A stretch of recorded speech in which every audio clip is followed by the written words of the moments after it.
5 books and counting. The Tales from the Omni Vault continues to expand as a universe. Go ahead and check the links down in the description to get your copies today. Hello ladies and gentlemen, I'm the Omni Viewer, and we're going to be talking about canon today. Not biblical canon or Pachelbel's canon, but rather the canon of the MonsterVerse, and just how we make sense of it. You see, the MonsterVerse has been going full tilt into becoming a multimedia franchise these days.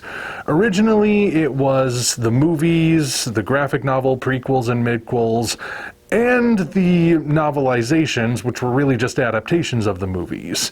But now we've got different series. We've got an upcoming video game, allegedly. We've got different facets that are now all meant to come together and form a cohesive whole. And yet, as inevitably happens, when we look at each individual part, we see that the cohesiveness doesn't quite get there. There are different contradictions between each particular piece that make people wonder, well, wait a minute, what are we supposed to take as valid in this universe and what aren't we? What's being retconned and what's not? And I think part of the reason this is causing kind of a stir at the moment, not that it's a big issue, but I have noticed people talking about it. I think what's making it an issue right now is because up to this point, that hasn't really been an issue with the Godzilla fandom. See, the Godzilla fandom has been a multimedia franchise, of course. We've had Godzilla show up in practically every medium it's possible to appear in. Yes, even theatrical appearances, if you can believe it. And yet, it was always understood that continuity would be established and it would be pretty clear to follow. For example, the movies all have their own particular timelines. The Showa timeline, the Heisei timeline, the many false starts of the Millennium timeline, and the different iterations in the Reiwa era, and of course the MonsterVerse itself, but we'll be getting to that in a moment. So it was established that whenever there was going to be a new timeline, that meant any other movies that were before it didn't happen, unless they were specified. For example, when Godzilla against Mechagodzilla came along, it was a direct sequel to the original Godzilla, which meant every movie that came after that didn't happen, except then it went ahead and specified, by the way, War of the Gargantuas, Mothra, movies like that. So some movies still existed. According to some sources, so did King Kong Escapes and Gorath, of all things. Although that was in a magazine, so who knows how official that is. Point is, it was pretty well established that those were their own timelines. And when it branched out into multimedia, well, it was also pretty clear that we weren't meant to be too concerned about how well they connected. For example, the Marvel comics in the 70s alluded to the idea that they were picking up where the Showa timeline left off. They couldn't actually show anything from the movies because they only had the license to use Godzilla and nothing else, but they did make allusions to it, saying that Godzilla had been turning up in Japan throughout the 50s, 60s, and 70s. And yes, he had been battling other monsters at the same time. So fans could look at that and think, okay, that could be a potential continuation of this universe, but it's clearly set in the Marvel universe as well, so it is its own thing. We don't need to worry about how well it lines up with the Hanna-Barbera cartoon, which is also clearly its own thing. Or if you had something like the 1998 movie comes along in theaters, and then it gets an animated series as its sequel, that animated series is the official sequel. Had a live-action sequel come along that didn't acknowledge it, it would have been written off the books, like what happened to the Men in Black cartoon when Men in Black 2 was made. But since it is the only continuation that movie has gotten, it is officially the sequel. Meanwhile, when it came to stuff like the different video games or certain IDW comics, one of two approaches was taken. Either they established their own timeline, or they went with the idea of hypertime, in which everything that came before was somehow canon in one way or another, and thus all the different monsters and all the different tech and all the different concepts were on the table for use. There was never really much concern about a continuity snarl or issues or anything, unless there were issues within the movies themselves. Like, for example, Gorosaurus was introduced in King Kong Escapes, a movie which makes it very clear King Kong is a brand new concept. He has never been encountered in this universe before. So that means King Kong versus Godzilla could not possibly have happened in the same continuity as King Kong Escapes, yet there's Gorosaurus and Destroy All Monsters. It leaves people who are really interested in making the timeline fit together kind of frustrated, but most of us just go with the flow and say, well, clearly those guys were mistaken. We're not supposed to take that part seriously, so Gorosaurus just exists in Godzilla now. It's part of the timeline, whatever. But the MonsterVerse is different. The MonsterVerse is taking a similar approach to franchises like Star Trek and Star Wars and Doctor Who and so on, where it's spread out across all kinds of different media, and it's all meant to form one picture. But again, there are going to be continuity issues. So how do we reconcile those issues? Can they even be reconciled? Well, I have been a part of other fandoms before. I am, in fact, someone who considers myself a Star Trek fan and a Star Wars fan, though I like Star Trek a little bit better. So I know how those things work, and I think we need to take the principles of how they deal with multimedia and the contradictions that inevitably come about, and we have to apply it to the MonsterVerse. And the rest of this video will be an explanation of how that works. Now, before we get too far into this, I'd like to clarify, I'm not necessarily here to try explaining every single continuity issue and how it might or might not make sense here. Because, quite frankly, one, I don't have the time for that in this particular video, and two, we don't have the full extent of Monarch Legacy of Monsters with us yet. That series is going to be airing well into January, and it's the end of November as of this video's posting. So we've still got a while to go before we can officially determine how well that thing fits. For now, my purpose is to simply explain how to arrange the canon. And the way we do that is the way other fandoms have done it, by separating it into levels, each level containing a different piece of media within that series. As we go along, I'll explain what each level is and how the different parts of the MonsterVerse fit into those levels as we go along. Now, generally speaking, you have an A-level canon at the very top of everything. And this is, generally speaking, the source. This is where the story originates. This is what gets the most exposure in terms of audience. And this is what people will think of when you ask them, have you heard of this particular franchise or something? They'll think, oh, that's a book series, that's a video game, that's a movie. So that is the source. That is what we put at the top. A-level canon for the MonsterVerse in that case would be the movies, which would be Godzilla, Kong Skull Island, Godzilla King of the Monsters, Godzilla vs. Kong, and Godzilla Kong the New Empire when that finally comes out.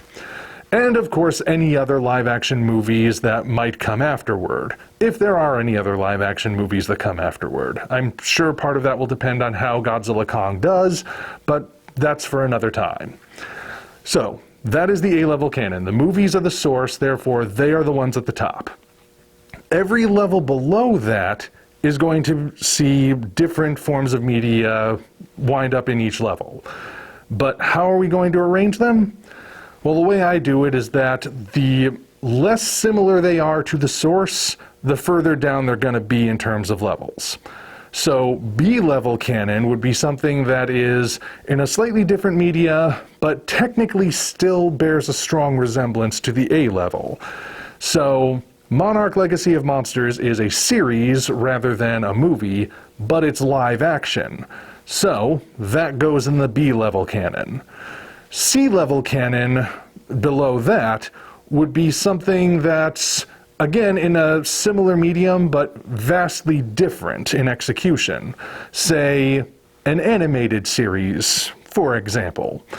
In which case, that is where Skull Island the animated series goes. That would be the C-level canon, because it's a series like Monarch, but it's animated. And as much as I love animation and advocate for it being taken seriously as a medium, it's still different from live action. Below that is the D-level canon, which would be any media that's in a vastly different medium. And you might want to separate that into tiers as well, depending on how exacting you are, but for the sake of brevity, because I already know this video, like many of my others, is going to be pretty lengthy, I'm going to group them all into one level right here. So if we're starting with movies, then series, then animated series, D level would be the section where books, games, things like that go. So D level canon for the MonsterVerse would contain the graphic novel prequels, the novelizations, specifically if they have scenes that aren't in the movies, and the video game that's allegedly in the works. I say allegedly because you never know what might happen in that regard. We don't even have a title or a solid release date yet. But if it ever does happen, that's where it would go, D level canon. Below that is E-level, and E-level is anything that's technically part of the franchise because it uses the different elements therein, but it doesn't necessarily have any major narrative value. So that would be stuff like the Kong Skull Island role-playing game that was recently released, or the Titan Tech action figures that Playmates has, or Justice League vs. Godzilla vs. Kong, which technically does have a narrative, but does anyone actually think it's going to be vital to understanding the next movie? And finally, at the very bottom, we have the F-level canon. And you'll have to excuse the association with that letter because that is where the fan-related stuff goes. That would be fan fiction, fan art, and fan theories. And the reason that's still counted as a level of canon, despite being fan-generated, is because potentially it could still count.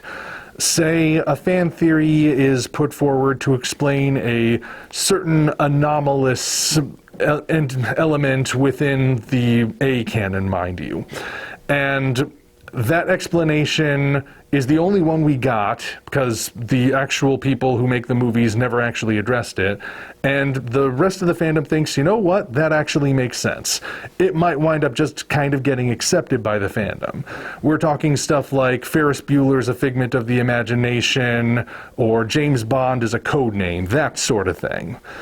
Also, there is the potential that if a particular fan theory catches on, it could be confirmed. Like the little kid that Tony Stark saves during the climax of Iron Man 2. It was theorized by the fandom that that was a young Peter Parker, especially once Spider-Man officially became part of the MCU. It wasn't officially confirmed until Tom Holland learned about it and thought it was such a good idea that he basically asked Marvel if he could say, yes, that's it, that's the case. So now, that F-level, that bit of canon, is official. So I realize that is a lot to sift through, but that is what we're dealing with here. We're dealing with that many levels of canon, and now it's about to get even more complicated. In normal circumstances, you might assume that the way you determine which level is more canon than the others is to just start from the top and work your way down. And the further you get away from the top, the less canon something is. Which does make sense. That's why I put stuff like the Titan Tech figures so low on that particular ladder, because they're very far removed from what's likely to appear in the A canon. And following that train of thought, we also have to think about exposure. For example, since we're dealing with movies as the A-level canon, everybody's going to see the movies. Not everybody who sees the movies is going to watch the show. Not everyone who watches the show and watches the movies is going to watch the animated series, so on down the line. The further down you go, the more the stuff you're dealing with is for the really hardcore fans, and there are going to be fewer of those than there are of just a mainstream audience that's going to perhaps even casually go and see the A canon. So that would be the normal way to do it, but we have to now throw a couple of different rules in, because there's a bit more to consider. For starters, as mentioned, there are going to be things that just don't line up between the different levels. So how do we determine what we do with those inconsistencies?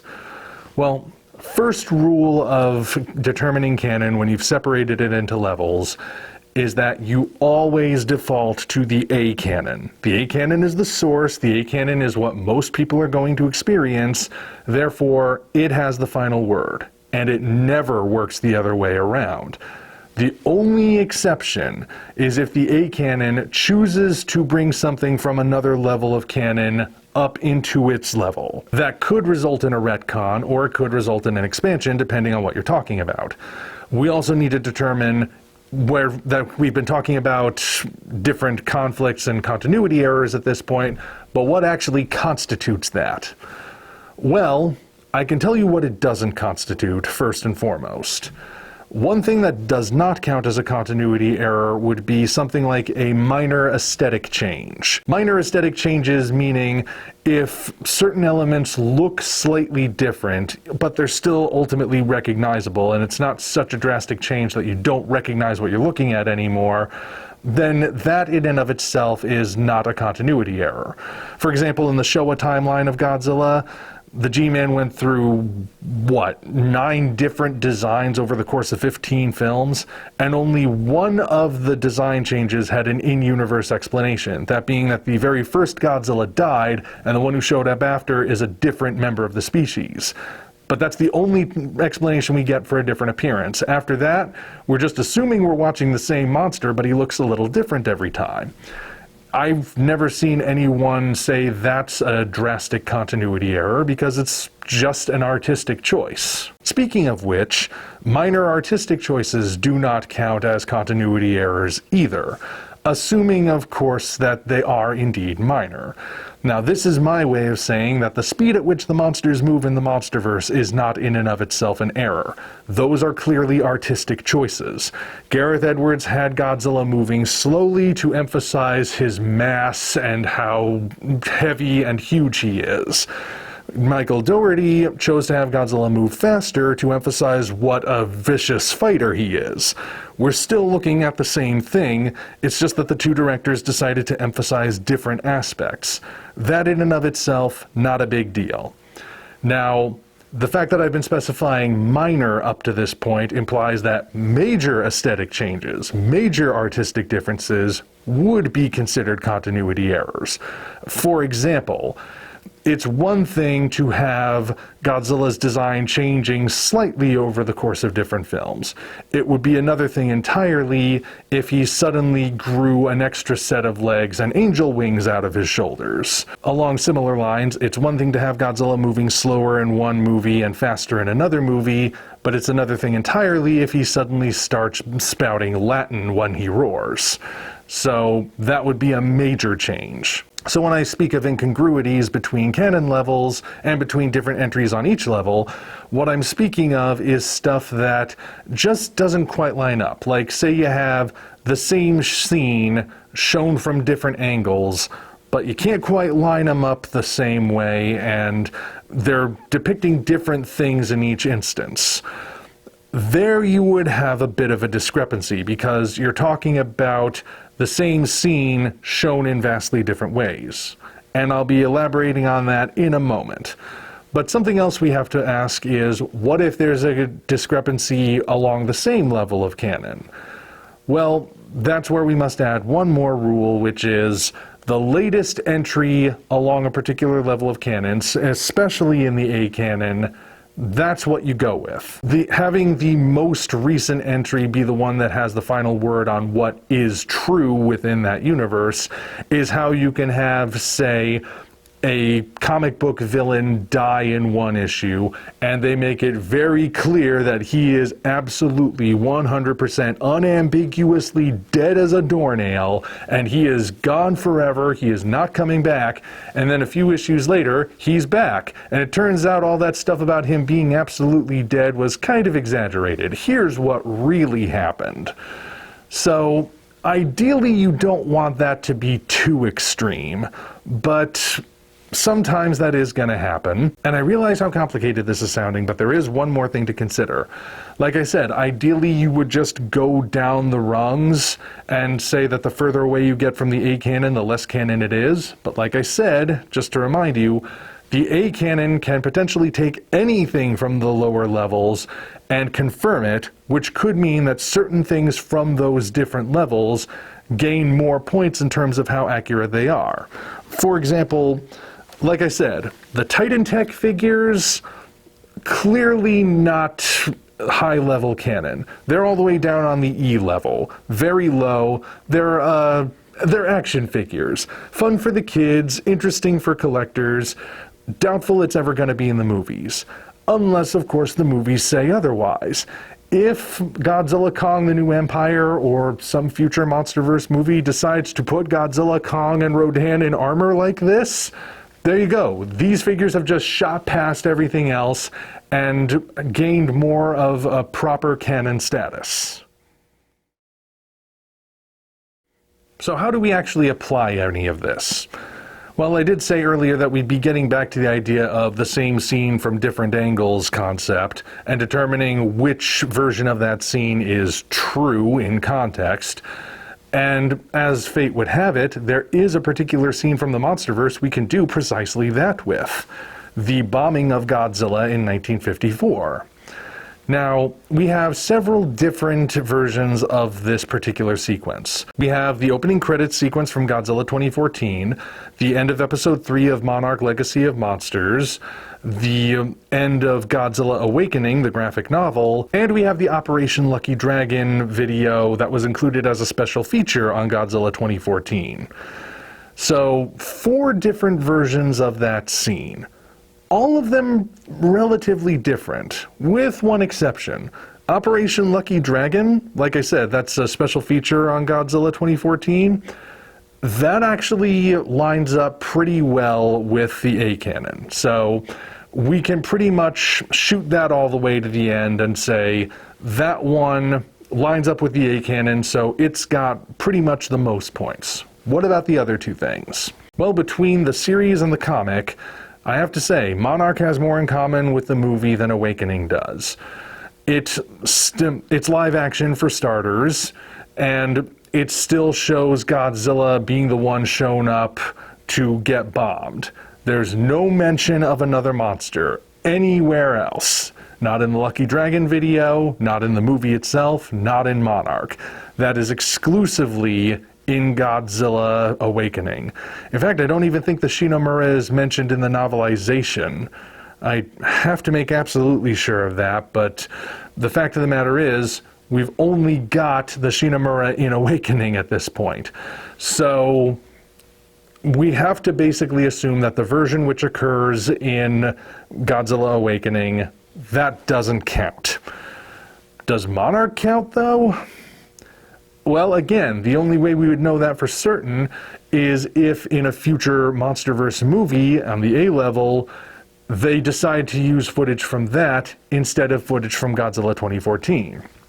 Right now, the 2014 footage has appeared in other movies, specifically King of the Monsters.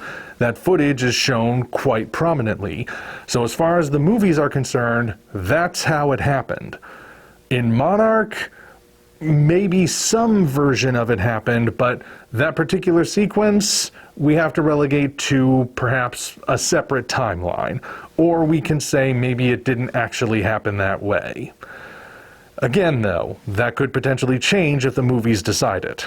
This is also how I've determined that I don't think the Skull Island animated series is canon, because it makes so many different changes from an artistic standpoint, from an aesthetic standpoint, from a continuity standpoint even, that really the only thing you can say actually connects it to the movies is the presence of a single skull crawler. Not even the presence of Kong is enough to do it because, well, There are plenty of different versions of Kong and Skull Island.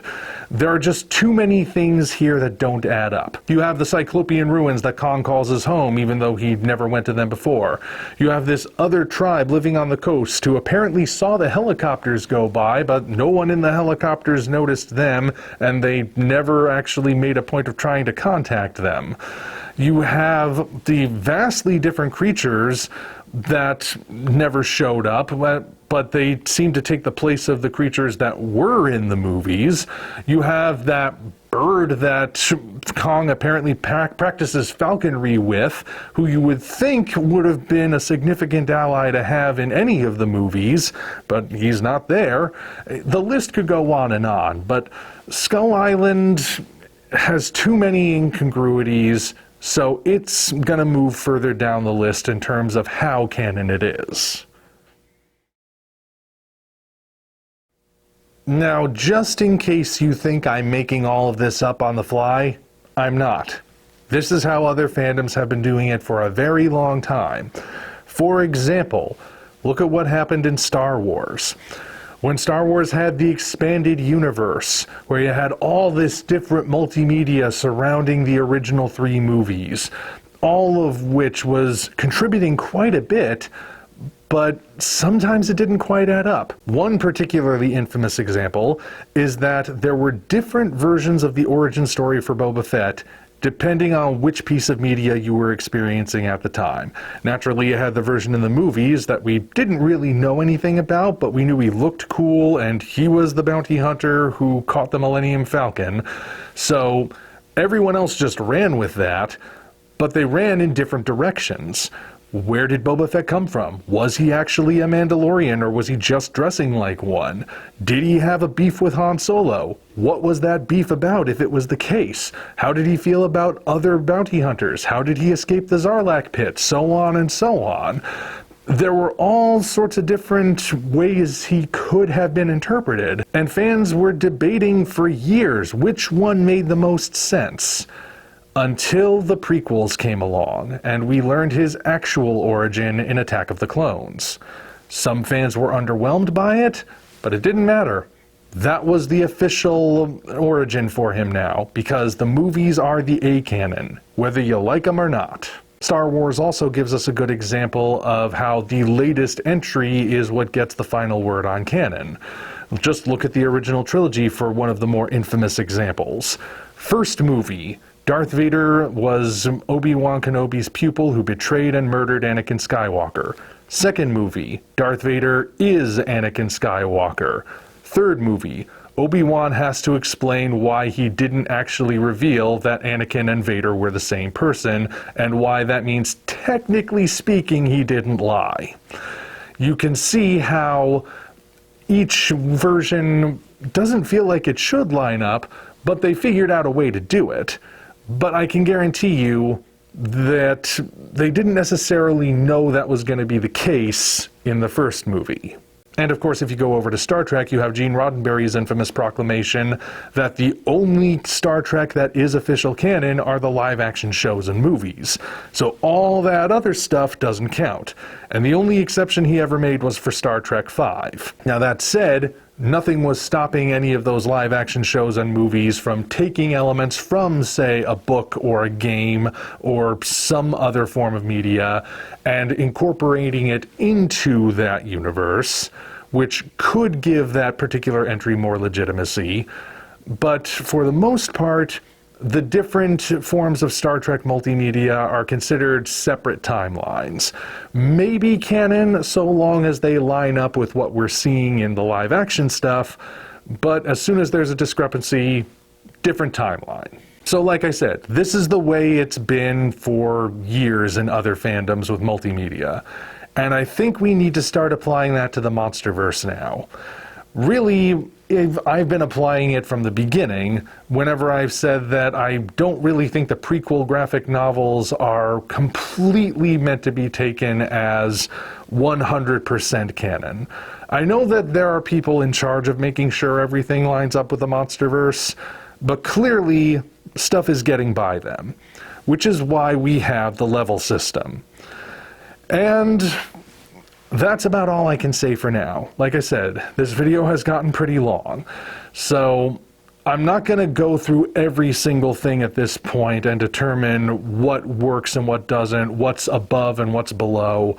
All I can tell you for certain is that if you're not sure what to make of certain parts of continuity, default to the movies, because they are the A canon. And that's about all I can say at this point. Maybe I'll go into more detail somewhere down the line, or maybe someone else will do it for me, but whatever the case, I'm going to call this video done for the time being. Until such time as we meet again, this is the Omni Viewer signing off. Thank you all for watching. Now be sure to head down to the description to check us out on other platforms, as well as find links to the 5 current books in the Tales from the Omni Vault universe. Again, thank you all, and we'll see you next time.